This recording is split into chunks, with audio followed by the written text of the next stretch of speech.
Hello friends, स्वागत है आप सबों का एबीसी एकेडमी पर। फ्रेंड्स, आज के इस क्लास में मध्यकालीन भारत का इतिहास देखने वाले हैं, जो कि खान सर का नोट्स को अभी हम लोग देख रहे हैं। आपको पहले से पता है खान सर के द्वारा जो भी नोट्स वगैरह है, जो भी क्लास वगैरह होता है, वो कितना ज़बरदस्त रहता है। आप लोग ध्यान रखें, इससे पहले मध्यकालीन भारत में जैसे कि भारत पर मुस्लिम आक्रमण है, भारत पर अरब मुस्लिम आक्रमण, इस तरह का क्लास जो भी है दिया जा चुका है। तुर्क आक्रमण हुआ था जिसमें कि महमूद गजनवी थे, इन सब का क्लास आपको दिया जा चुका है। आज के इस क्लास में दिल्ली सल्तनत को देखने वाले हैं। दिल्ली सल्तनत में आपको ध्यान रखना है कि 5 तरह के वंश थे: गुलाम, खिलजी, तुगलक, सैयद और लोधी। गुलाम वंश 1206 से 1290 तक रहा था। खिलजी वंश आता है 1290 से 1320 तक। इसके बाद आता है तुगलक वंश 1320 से 1414 तक। फिर आता है सैयद वंश 1414 से 51 तक। और अंत में आता है लोधी वंश 1451 से 1526 तक। इससे पहले आपको गुलाम और खिलजी वंश का क्लास दे दिया गया है। आज के इस क्लास में आप तुगलक वंश, सैयद वंश और लोधी वंश को देखने वाले हो। यानी कि आज के इस क्लास में 1320 से लेकर के 1526 ईस्वी तक में जो प्रमुख शासक रहे, जहाँ से भी एग्जाम में सवाल पूछा जाता है, उनको देखने वाले हैं। आप में से जो भी लोग नए हो, आप अगर इसका क्लास देखना चाहते हो, प्लेलिस्ट आइए चेक करिए। खान सर का काफ़ी सारा क्लास आपके लिए अवेलेबल है। यहाँ पे जैसे देखिए, रजिया सुल्तान है, नसीरुद्दीन शाह है, बलवन है, इन सब का क्लास दिया जा चुका है। बहराम शाह है। खिलजी वंश में आप लोग 1290 से 1320 पे अगर आएंगे, इसमें अलाउद्दीन खिलजी है। खिलजी का जो अलग अलग तरह का विभाग हुआ करता था, उसके बारे में क्लास आपको दिया जा चुका है। आज के इस क्लास में तुगलक वंश को देखने वाले हैं। 1320 से लेकर के 1414 ईस्वी तक ये रहे थे। देखिए, आज के इस क्लास के बाद इसका यानी कि दिल्ली सल्तनत का एक और क्लास आएगा, जो कि वन लाइनर रहेगा। आप लोग अगर देखना चाहें तो एक नज़र यहाँ पे देख सकते हैं। काफ़ी ज़बरदस्त यह रहने वाला है। आपका जो वन लाइनर है काफ़ी ज़बरदस्त होने वाला है। इसे आप ज़रूर से ज़रूर देखिएगा। क्लास आप इसका देखना ना भूलें। जिस तरह से आप यहाँ पे अभी देख रहे हो, ये सारे क्वेश्चंस आपको यहाँ पर वन लाइनर के रूप में देखने को मिलेंगे। इसका जो क्लास है प्लेलिस्ट में अवेलेबल है। इस क्लास के लास्ट में थंबनेल आपको शो करेगा, आप चाहें तो वहाँ से भी क्लास को देख सकते हैं। आइए स्टार्ट करते हैं आज के तुगलक वंश को। तुगलक वंश 1320 से 1414 तक। गयासुद्दीन तुगलक। गाजी मलिक ने तुगलक वंश की स्थापना की और गयासुद्दीन तुगलक के नाम से अपना राज्याभिषेक करवाया था। यह किसानों के लिए नहर निर्माण का कार्य प्रारंभ किया, अतः इसे नहरों का जनक या पिता के नाम से आप जानते हैं। हालांकि सर्वाधिक नहरों का जाल बिछाने वाला शासक जब पूछेगा तो फिरोज शाह तुगलक आपको बताना है। फिरोज शाह तुगलक के द्वारा सबसे ज़्यादा नहरों का जाल बिछाया गया था, नहर बनवाया गया था। फिर से देखिए, गाजी मलिक ने तुगलक वंश की स्थापना की और गयासुद्दीन तुगलक के नाम से अपना राज्याभिषेक करवा लिया। किसने? गाजी मोहल, ये आपका मलिक नाम था। क्या नाम था? गाजी मलिक। इन्होंने क्या किया? तुगलक वंश की स्थापना और गयासुद्दीन तुगलक के नाम से खुद का राज्याभिषेक करवा कर कहिए कि राजा बन जाता है। यह किसानों के लिए नहर निर्माण का काम स्टार्ट किया था, लेकिन नहरों का जनक या पिता के नाम से अगर पूछेगा तो फिरोज शाह तुगलक आपको बताना होता है। गयासुद्दीन तुगलक ने अपना पहला अभियान जौना खान के नेतृत्व में तेलंगाना के लिए किया था। गयासुद्दीन तुगलक ने अपना पहला अभियान जौना खान के नेतृत्व में तेलंगाना के लिए किया था। जौना खान ने तेलंगाना जीतकर उसका नाम सुल्तानपुर रख दिया। जौना खान तेलंगाना को जीत लिया और उसका नाम सुल्तानपुर कर दिया। इस विजय के बाद जौना खान को मोहम्मद बिन तुगलक कहा गया था। गयासुद्दीन तुगलक ने खुद के नेतृत्व में बंगाल अभियान किया। गयासुद्दीन तुगलक ने खुद के नेतृत्व में बंगाल अभियान किया, किंतु बंगाल में इसे धन की प्राप्ति नहीं होती है। बंगाल में इसे धन की प्राप्ति नहीं हुई। इसने निजामुद्दीन औलिया को संदेश भिजवाया कि मेरे दिल्ली पहुंचने तक दान में दी गई भूमि का हिसाब तैयार रखें। गयासुद्दीन तुगलक ने क्या किया था? निजामुद्दीन औलिया को संदेश भिजवाया, मेरे दिल्ली तक पहुंचने से पहले कहिए कि दान में जो भी भूमि वगैरह दिया गया है उसका हिसाब तैयार रखिए। इसके उत्तर में निजामुद्दीन औलिया ने कहा कि हुजूर दिल्ली दूर अस्त, मतलब हुजूर दिल्ली अभी दूर है। मोहम्मद बिन तुगलक ने यूपी के अफगानपुर में गयासुद्दीन तुगलक के विश्राम के लिए लकड़ी का महल बनवाया, किंतु इस महल के गिरने से गयासुद्दीन तुगलक की 1325 ईस्वी में क्या होता है, मृत्यु हो जाती है। यह गाजी का उपाधि धारण करने वाला प्रथम सुल्तान था। गयासुद्दीन तुगलक पर 29 बार मंगोलों का आक्रमण हुआ था मतलब मंगोल का आक्रमण 29 बार हुआ। किस पर? गयासुद्दीन तुगलक पर। ध्यान रखेंगे। दाग और हुलिया प्रथा का प्रणेता अलाउद्दीन खिलजी था। दाग और हुलिया प्रथा का प्रणेता मतलब स्टार्ट करने का जो शुरुआत है ना अलाउद्दीन खिलजी ने किया था, तथा उसे प्रभावशाली ढंग से गयासुद्दीन तुगलक ने लागू करवाया था। डाक प्रणाली को पूर्णतः गयासुद्दीन तुगलक ने व्यवस्थित किया था। डाक प्रणाली को गयासुद्दीन तुगलक ने व्यवस्थित किया था। इस समय डाक विभाग के अधिकारी को वरीद ए मुबालिक कहा जाता था। इस समय डाक विभाग के अधिकारी को वरीद ए मुबालिक कहा जाता था। कृषि आपदा या आपात यानी कि जो अकाल होता था, इसकी स्थिति में राजस्व की छूट देने की नीति गयासुद्दीन तुगलक के ही द्वारा शुरू किया गया था। कृषि आपदा या फिर अकाल आने पर राजस्व यानी कि टैक्स में छूट देने का जो नीति है, ये गयासुद्दीन तुगलक के द्वारा ही इसकी शुरुआत की गई थी। नस्क या गल्ला बटाई प्रथा का जो संबंध है भू राजस्व से था, जो कि गयासुद्दीन तुगलक के ही द्वारा प्रारंभ किया गया था।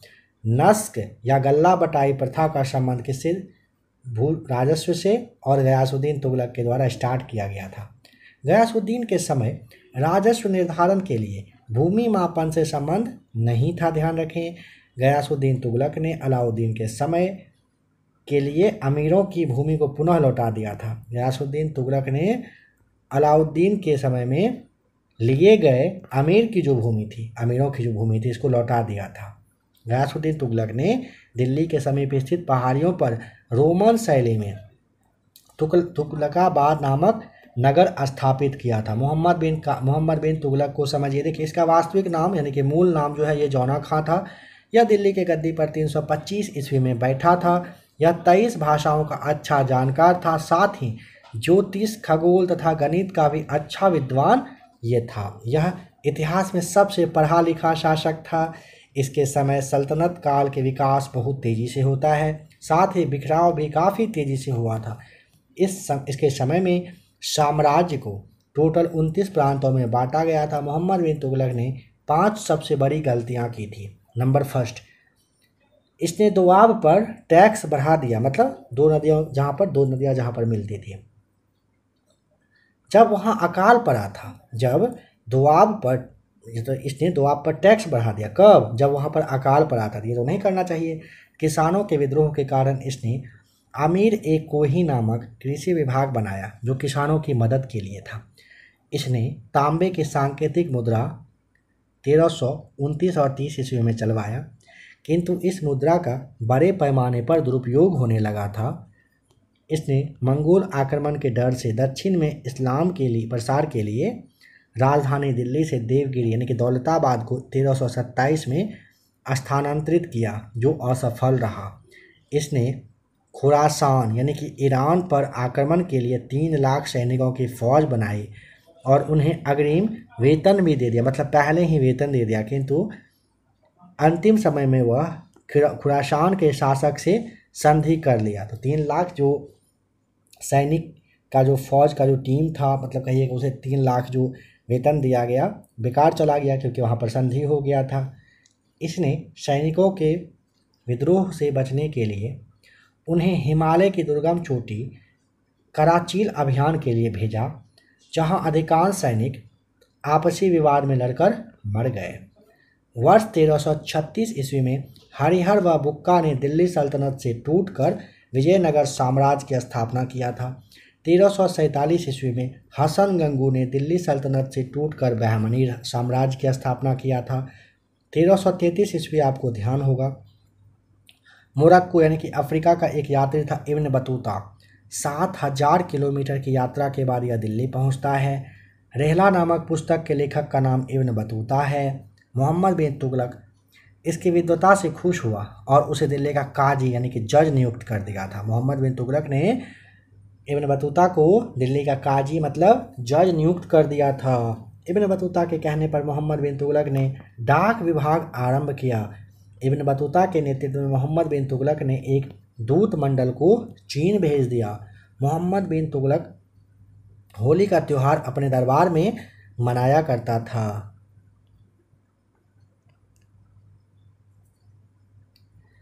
मोहम्मद बिन तुगलक का कहना था कि मेरा राज रुग्ण यानी कि बीमार हो चुका है। मोहम्मद बिन तुगलक की मृत्यु पर बदायूनी का कहना है कि जनता को अपने राजा से एवं राजा को अपनी जनता से छुटकारा यानी कि मुक्ति मिल गया।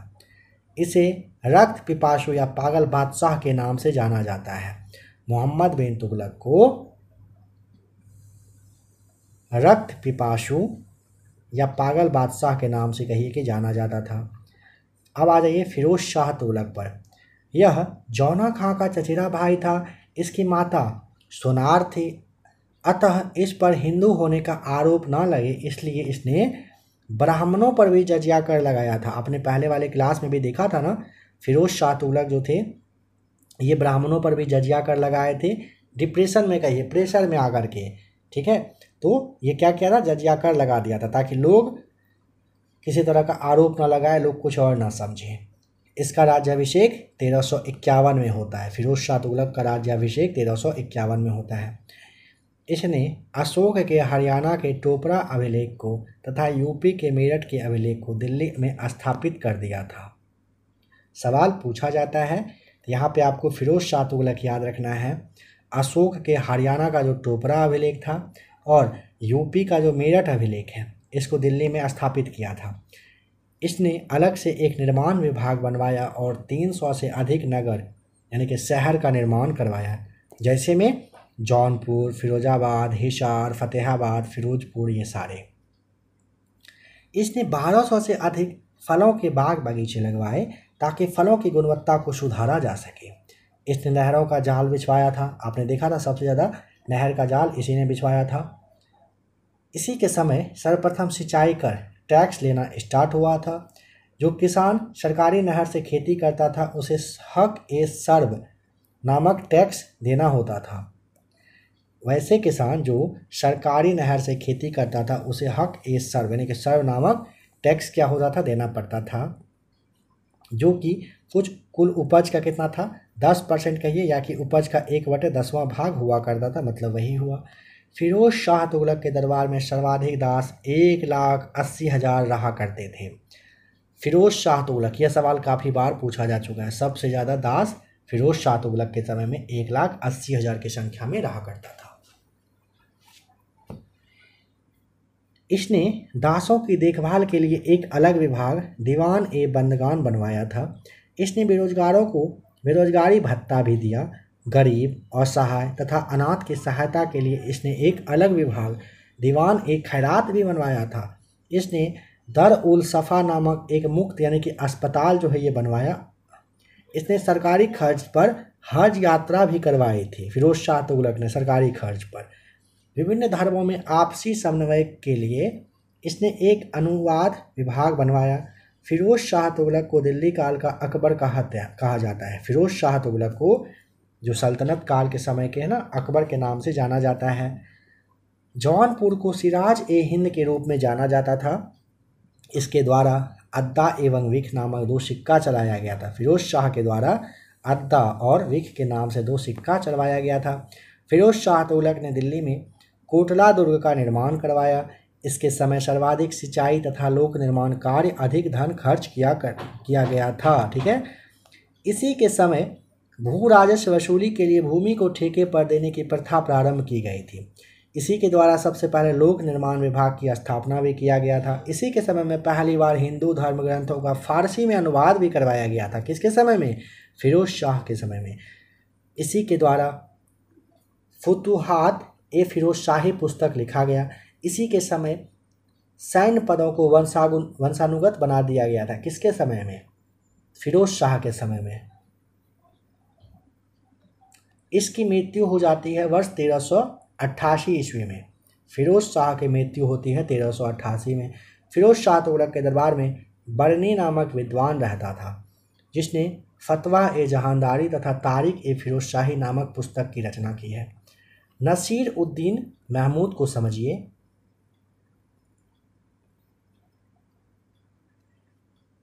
नसीरुद्दीन महमूद के समय तुगलक वंश का बिखराव बहुत तेजी से होने लगा। इसके बारे में कहा जाता है कि इसका साम्राज्य दिल्ली से पालम तक फैला हुआ था। इसके पंजाब का जो सूबेदार था खिजर खां, इन्होंने खुद को स्वतंत्र घोषित कर लिया। मतलब नसीरुद्दीन मोहम्मद के जो अंतर्गत रहा करता था उसके अंदर में था, इस चीज़ को उन्होंने बंदिश को हटा दिया। खिजर खां खुद को स्वतंत्र मतलब अपने आप को कहिए कि राजा के रूप में घोषित कर लिया था, शासक के रूप में घोषित किया था। वर्ष 1398 में मिसोल सेनापति तैमूर लंग ने इस पर आक्रमण किया। तैमूर लंग के डर से यह दिल्ली को छोड़कर भाग गया। तैमूर लंग ने खिज्र खां को दिल्ली का सूबेदार फिर नियुक्त किया। तैमूर लंग खिज्र खां को क्या किया, दिल्ली का सूबेदार फिर से मतलब नियुक्त कर दिया। तैमूर के आक्रमण से तुगलक वंश का अंत हो गया। इस प्रकार इस वंश का अंतिम शासक नसीरुद्दीन महमूद था। वर्ष 1414 में खिज्र खां ने इसकी हत्या कर दी। यह दिल्ली सल्तनत पर सर्वाधिक समय तक शासन करने वाला वंश था। इसी के समय में मलिक सरवर नाम के हिजरा के बारे में पूछेगा तो यह रहा करता था। सैयद वंश 1414 से 51 तक चला। खिज्र खां, सैयद वंश के संस्थापक का नाम खिज्र खां था। सैयद वंश के संस्थापक का नाम खिज्र खां। सैयद वंश स्वयं को इस्लाम धर्म के संस्थापक पैगंबर मोहम्मद साहब का वंशज मानते थे। यह सल्तनत काल में शासन करने वाला एकमात्र शिया वंश का था। सल्तनत काल में शासन करने वाला एकमात्र शिया वंश का शासक का नाम है खिज्र खान। वर्ष 1358 में तैमूर के भारत आक्रमण के समय खिज्र खान ने उसकी सहायता की, जिस कारण तैमूर ने भारत से लौटते समय उसे मुल्तान, लाहौर और विपालपुर का सूबेदार नियुक्त कर दिया था। 1414 ईस्वी में खिज्र खां दिल्ली की गद्दी पर बैठा। खिज्र खां ने कभी भी सुल्तान की उपाधि धारण नहीं की, बल्कि इसने स्वयं को रैयत ए आला कहकर संबोधित करवाया। रैयत ए आला खिज्र खां को कहा जाता था। मतलब ये खुद चाहते थे कि इसे रैयत ए आला ही कहा जाए खिज्र खां को। खिज्र खां ने अपने आप को तैमूर लंग का पुत्र शाहरुख का प्रतिनिधित्व बताया था। खिज्र खां की मृत्यु हो जाती है 1421 ईस्वी में। इस वंश का शासक मुबारक शाह ने सुल्तान की उपाधि धारण की। इस वंश के शासक का नाम मुबारक शाह जो थे, इन्होंने सुल्तान की पद जो है उपाधि जो है ये धारण कर लिया। मुबारक शाह ने खुतबा पढ़वाया और अपने नाम का सिक्के भी चलवाया। साथ ही खुतबे से तैमूर वंशजों और सिक्कों से तुगलक वंश के शासकों का नाम हटवा दिया। इसने सिक्कों पर अपना नाम मुइज़ उद्दीन मुबारक खुदवाया था। इसने 1433 में यमुना नदी के किनारे मुबारकाबाद नामक शहर की स्थापना किया। तारिक ए मुबारक शाही पुस्तक के लेखक याहिया बिन अहमद है। तारिक ए मुबारक शाही पुस्तक के लेखक याहिया बिन अहमद हैं, जो कि मुबारक शाह के शासनकाल में रहा करते थे, जिससे कि इस वंश की जानकारी मिलती है।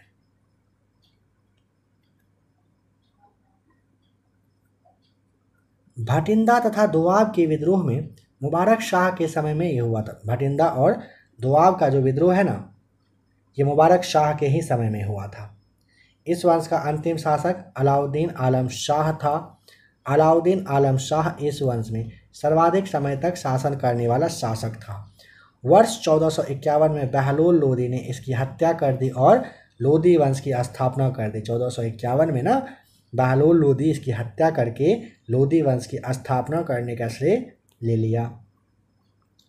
अब आइए लोदी वंश को देखिए, जो कि 1451 से 1526 तक रहा था।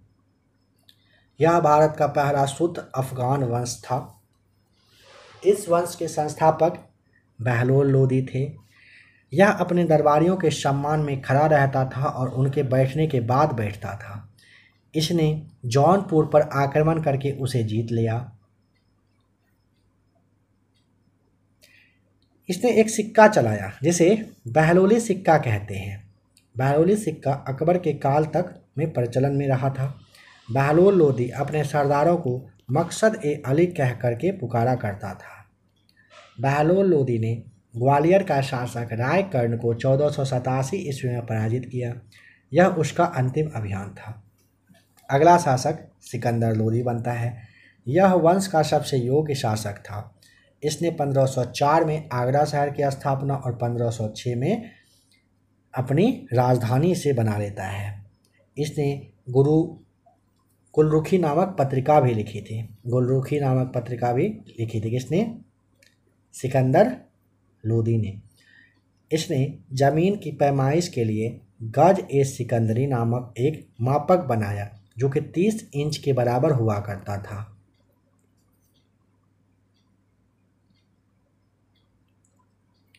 इसने खाद्यान्न यानी कि खाद्य पदार्थ से कर यानी कि टैक्स हटा लिया।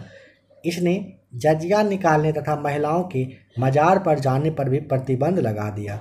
इस वंश का अंतिम शासक इब्राहिम लोदी था। इसे 1518 ईस्वी में खतौली के युद्ध में राणा सांगा ने पराजित कर दिया था। इब्राहिम लोदी के संबंधी आलम खां एवं दौलत खां जो कि पंजाब में थे, इन्होंने इब्राहिम लोदी को मारने के लिए बाबर को आमंत्रित किया था। ध्यान रखें, इब्राहिम लोदी के संबंधी आलम खां और दौलत खान इब्राहिम लोदी को मारने के लिए बाबर को आमंत्रण भेजे थे। पानीपत का पहला युद्ध होता है 1526 में। बाबर ने इब्राहिम लोदी की हत्या कर दी और लोदी वंश के स्थान पर मुगल वंश की स्थापना कर दी थी। इब्राहिम लोदी दिल्ली सल्तनत का एकमात्र शासक था जिसे युद्ध के मैदान में मारा गया था। इब्राहिम लोदी बस ऐसा इकलौता सुल्तान था जो कि युद्ध के मैदान में मारा गया था। काफ़ी इम्पोर्टेंट है दिल्ली सल्तनत की सांस्कृतिक व्यवस्था, समझिए। दिल्ली सल्तनत पर इस्लामिक कानून लागू थे किंतु अधिकांश जनसंख्या मुसलमान नहीं थी। इसी कारण इतिहासकार बर्नी ने सल्तनत काल को वास्तविक इस्लाम नहीं कहा। सल्तनत काल के अधिकतर अधिकारी अमीर तथा सुल्तान तुर्क कबीले के रहा करते थे। वित्तीय व्यवस्था पर ध्यान दें। इस समय अर्थव्यवस्था यानी कि इकोनॉमी को सुधारने के लिए मुख्य आधार कृषि और व्यापार था। इस समय में 5 सबसे प्रमुख कर था: उस्र, मुत्तई, खराज, चरी और घड़ी। देखिए, खुम्स को मुख्य राजस्व नहीं मानते थे क्योंकि यह लूट का धन हुआ करता था। जजिया, जकात, इसको भी मुख्य राजस्व नहीं मानते थे क्योंकि ये धार्मिक कर हुआ करता था। जजिया और जकात धार्मिक कर था। कर के बारे में पूछा ही जाता है, 1 से 2 सवाल तो रहेगा ही रहेगा। टैक्स कर वसूलने वाला सबसे छोटा जो ग्रामीण अधिकारी है चौधरी हुआ करता था, जबकि सबसे बड़ा अधिकारी का नाम था इक्तादार। जब इक्तादार निश्चित टैक्स से भी अधिक टैक्स वसूल कर देता था तो इस अतिरिक्त आय को फवाजिल कहा जाता था। जैसे अभी के समय में आप कह सकते हैं एक्स्ट्रा, या फिर फाजिल वर्ड आपने सुना होगा। तो यहाँ पे फवाजिल आप याद रखिएगा। जब इक्तादार जो होता था ना, जो सबसे बड़ा अधिकारी होता था टैक्स वसूलने वाला, जब ये टैक्स पर ज़्यादा टैक्स वसूल लेता था तो इस आय को, इस टैक्स को फवाजिल के नाम से जाना जाता था। टैक्स वसूलने में हो रहे भ्रष्टाचार की निगरानी के लिए अलाउद्दीन खिलजी ने दीवान ए मुस्त खराज नामक विभाग की स्थापना की थी। यहाँ पे काफ़ी लोग कंफ्यूज करते हैं और गलत जवाब टिक करते हैं। टैक्स वसूल में भ्रष्टाचार के लिए अलाउद्दीन खिलजी के द्वारा दीवान ए मुस्त खराज नामक विभाग बनवाया गया था।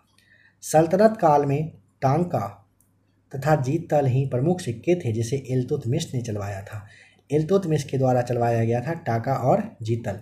देखिए यहाँ पर तो इल्तुतमिश, टाका, जीतल है ना, ऑप्शन में ना इल्तुतमिश, फिर आपको बलबन दे देगा, फिरोज शाह दे देगा, इस तरह से देकर के कंफ्यूज करता है ज़बरदस्त तरीके से, इसीलिए इसे याद जरूर कर लें। गुलाम वंश के शासक अलाउद्दीन महमूद शाह ने अपने सिक्के पर खलीफा का चित्र बनवाया। सल्तनत कालीन धार्मिक व्यवस्था को समझिए। एक होता था जाबिर।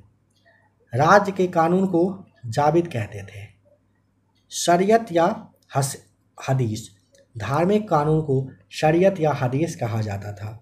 दीवान ए रिसालत, ये धार्मिक मामलों के जांच किया करते थे। दस्तारबंदान, ये उलेमाओं का समूह था जो सर पर साफायर की पगड़ी पहनते थे। उच्च धार्मिक गुरुओं को उलेमा कहा जाता था। सल्तनत कालीन स्थापत्य या वास्तुकला को देखिए। भवन निर्माण की कला को स्थापत्य कला कहा जाता था। घोड़े के नाल के आकार की मेहराब की आकृति जो निर्माण हुआ है, सबसे पहले अलाउद्दीन खिलजी ने अलाई दरबार में करवाया था। अष्टभुजी मकबरा का निर्माण तुगलक काल में हुआ था। गयासुद्दीन तुगलक ने तुगलकाबाद शहर की स्थापना करवाया था। बड़े आकार के मेहराब जो है यानी कि जैसे दीवार कहते हैं, इसका जो निर्माण है खिलजी वंश में हुआ था। बलबन पहला ऐसा सुल्तान था जिसका मकबरा शुद्ध इस्लामिक पद्धति में बना था। कुतुबुद्दीन ऐबक क्या क्या काम किया? कुतुबुल इस्लाम मस्जिद दिल्ली में बनाया, जो कि भारत में निर्मित पहला मस्जिद था कुतुबुद्दीन ऐबक के ही द्वारा। 28 दिन का झोपड़ा अजमेर में, इस मस्जिद की दीवार पर विग्रहराज चतुर्थ के द्वारा रचित जो है संस्कृत नाटक हरिकेले के अंश उत्कीर्ण है। यहाँ पहले बौद्ध मठ और संस्कृत विद्यालय हुआ करता था, मतलब उसके जगह पर इन्होंने कुतुबुद्दीन ऐबक ने बना दिया 28 दिन का झोपड़ा। अब आइए इल्तुतमिश, कुतुब मीनार दिल्ली का। सुल्तानगढ़ी या नसरुद्दीन मोहम्मद का मकबरा दिल्ली में। इल्तुतमिश का मकबरा दिल्ली स्क्रैच शैली में निर्मित भारत का यह पहला मकबरा है। और हौज ए शमसी बदायूं के बारे में पूछेगा, इल्तुतमिश के ही द्वारा स्टार्ट किया गया था। बलबन का मकबरा दिल्ली में शुद्ध इस्लामी शैली में निर्मित भारत का यह पहला मकबरा है। और लाल महल दिल्ली में है, यह भी इसी ने बनवाया था, शुरुआत मतलब एक कंप्लीट किया था।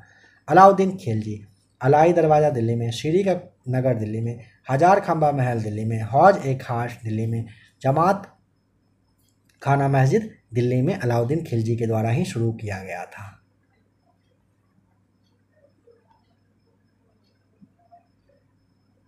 देखिए काफ़ी ज़्यादा मोस्ट कहिए कि वीवीआई यहाँ पे संबंधित विभाग और बनवाने वाला जो सुल्तान है यह है, इसे ज़रूर याद कर लीजिए, स्क्रीनशॉट तो लेकर रख ही लीजिए। दीवान ए मुस्तखराज वित्त विभाग हुआ करता था अलाउद्दीन खिलजी के समय में। दीवान ए को ही कृषि विभाग था मोहम्मद बिन तुगलक के समय में। दीवान ए अर्ध सैन्य विभाग हुआ करता था बलबन के समय में। दीवान एवं बंदगान जो है यह दास विभाग था फिरोज शाह तुगलक के समय में। दीवान ए खैरात, दीवान ए इस्तिहाक, समझिए इन सब को। देखिए फिरोज शाह तुगलक में दास विभाग को दीवान एवं बंदगान के नाम से, फिरोज शाह तुगलक के समय में दान विभाग को दीवान ए खैरात के नाम से, फिरोज शाह तुगलक के ही समय में पेंशन विभाग को दीवान ए इस्तिहाक कहा जाता था। सल्तनतकालीन साहित्य को देखिए। सल्तनत काल में फारसी भाषा का प्रचलन था। सल्तनत काल के सबसे बड़े कवि आमिर खुसरो थे, जिन्हें मंगोलों ने बंदी बना लिया था, किंतु वो वहाँ से भाग गए थे। ये बलबन से लेकर मोहम्मद बिन तुगलक तक कुल 7 राजाओं के दरबार में रहे थे। इन्हें अपने दरबार में संरक्षण अलाउद्दीन खिलजी ने दिया था। ये हिंदी, फारसी तथा खड़ी बोली के जानकार हुआ करते थे। इन्होंने सर्वाधिक रचनाएं खड़ी बोली में ही की है। इनकी सबसे प्रमुख रचना तारीख ए दिल्ली है। इन्हें तोता ए हिंद कहते हैं। ये निजामुद्दीन औलिया के शिष्य थे। इन्होंने तबला तथा सितार का आविष्कार किया था। सितार को हिंदू मुस्लिम का मिश्रण कहते हैं। सल्तनत काल का एकमात्र सुल्तान फिरोज शाह तुगलक था, जिसमें अपनी आत्मकथा लिखी, जिसे फतुहात ए फिरोज शाही के नाम से जाना जाता है। आज के इस क्लास को यहीं पे रहने देते हैं। अब इन सब का जो आपने पहले का क्लास देखा, सबका यह 1 लाइनर क्वेश्चंस है। काफ़ी अच्छा खासा क्वेश्चंस यहाँ पे लिया गया है। लास्ट क्लास इसका यही है 1 लाइनर क्वेश्चन। यह भी आपके लिए अवेलेबल है, आप लोग प्ले लिस्ट आकर चेक कर लीजिए। आज की क्लास में आपने तुगलक वंश से देखना स्टार्ट किया था। आशा करता हूँ कि क्लास आपको ज़रूर पसंद आ रहा है, आप और भी ऐसा क्लास देखना ज़रूर चाह रहे हैं। दिल्ली सल्तनत वैसे ख़त्म हो गया अच्छे से। भारत पर जो मुस्लिम आक्रमण था इसका भी क्लास हो ही चुका है, और खान सर के नोट्स का काफ़ी सारा क्लास आपको दिया जा चुका है। प्ले लिस्ट आकर ज़रूर चेक कर लीजिए। क्लास कैसा लगा कमेंट करके आप बता सकते हैं। और भी अगर इस तरह का तरीके का क्लास आपको देखना हो, थंबनेल शो कर रहा है, टच करिए और आइए दूसरे क्लास को भी ज़रूर देखिए।